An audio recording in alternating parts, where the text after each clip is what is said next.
شعور کیا انسانوں کے علاوہ دوسرے جانداروں میں بھی ایگزسٹ کرتا ہے؟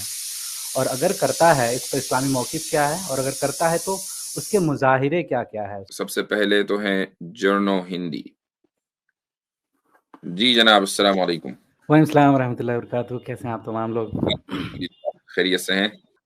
جی میں بھی ٹھیک ہوں الحمد للہ. مفتی صاحب میرا بس ایک چھوٹا سا سوال تھا جس پر جی میں تفصیلی گفتگو آپ کی طرف سے چاہ رہا تھا کہ یہ بات آتی ہے کہ جب شعور کی بات آپ نے کی تھی لاسٹ ڈیبیٹ میں بھی جی کہ شعور جو ہے باہر ایگزسٹ کرتا ہے، اور اس پر جی کافی تبصرہ آپ آلریڈی کر چکے ہیں. بس جی اس ڈائمنشن میں تبصرہ کر دیں کہ شعور کیا انسانوں کے علاوہ دوسرے جانداروں میں بھی ایگزسٹ کرتا ہے؟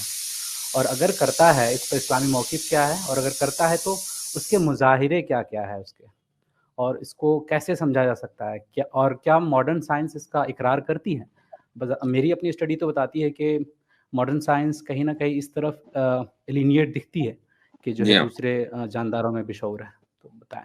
دیکھیں، ماڈرن سائنس جو اس قائل تو ہے کانشیسنس کی، لیکن کانشیسنس کو وہ انڈیپینڈنٹ نہیں مانتی ہے، یعنی وہ ڈوئلسٹ نہیں ہے، بلکہ وہ یہ کہتی ہے کہ برین ہی دراصل کانشیسنس ہے. برین ایکٹیویٹی جو ہے، جو نیورو سیلز کی جو ایکٹیویٹی ہے، وہی کانشیسنس ہے. اس کے علاوہ کوئی کانشیسنس نہیں ہے.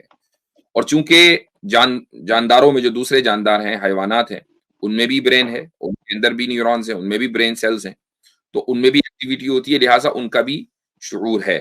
لیکن وہ شعور لمیٹڈ ہے، اور انسان کا جو شعور ہے وہ اس سے کہیں زیادہ ایڈوانسڈ ہے. بس اتنا ہی ہے. اب یہ کہ اس میں اسلامی نقطہ نظر کیا ہے؟ اسلامی نقطہ نظر ضروری نہیں ہے کہ ہر ایک ہو. اس کی وجہ یہ ہے کہ قرآن کریم نے صرف یہ بتایا کہ وَإِن مِّن شَيْءٍ إِلَّا يُسَبِّحُ بِحَمْدِهِ وَلَٰكِن لَّا تَفْقَهُونَ تَسْبِيحَهُمْ، کہ ہر چیز جو اس کائنات میں موجود ہے وہ خدا کی تسبیح کر رہی ہے، یعنی وہ خدا کی گلوریفیکیشن کر رہی ہے، اگرچہ تم اس کی تسبیح کو اور اس کی گلوریفیکیشن کو نہ سمجھ سکو. تو جاندار کو اتنا شعور دیا گیا ہے کہ وہ خدا کی تسبیح کرے، لیکن وہ خدا کی گلوریفیکیشن اس کی فطرت اور جبلت میں ہے. یعنی ایسا نہیں ہے کہ اس کو اختیار دیا گیا کہ وہ چاہے تو نہ کرے اور چاہے تو نہ کرے، لیکن ہم اس کو سمجھتے نہیں ہیں.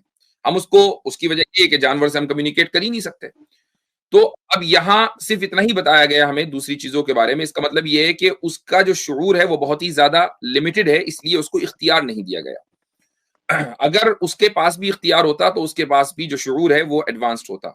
ہمیں چونکہ اختیار دیا گیا ہے، لہٰذا ہمارا شعور جو ہے وہ ایڈوانس ہے، تو ہم اس سے یہ انفر کر سکتے ہیں. لیکن حقیقت یہ ہے کہ قرآن نے یا حدیث نے جانوروں کے شعور کے تعلق سے کوئی بات نہیں کی، اور نہیں یہ ضروری ہے چونکہ انسان مکلف ہے، جانور مکلف نہیں ہے.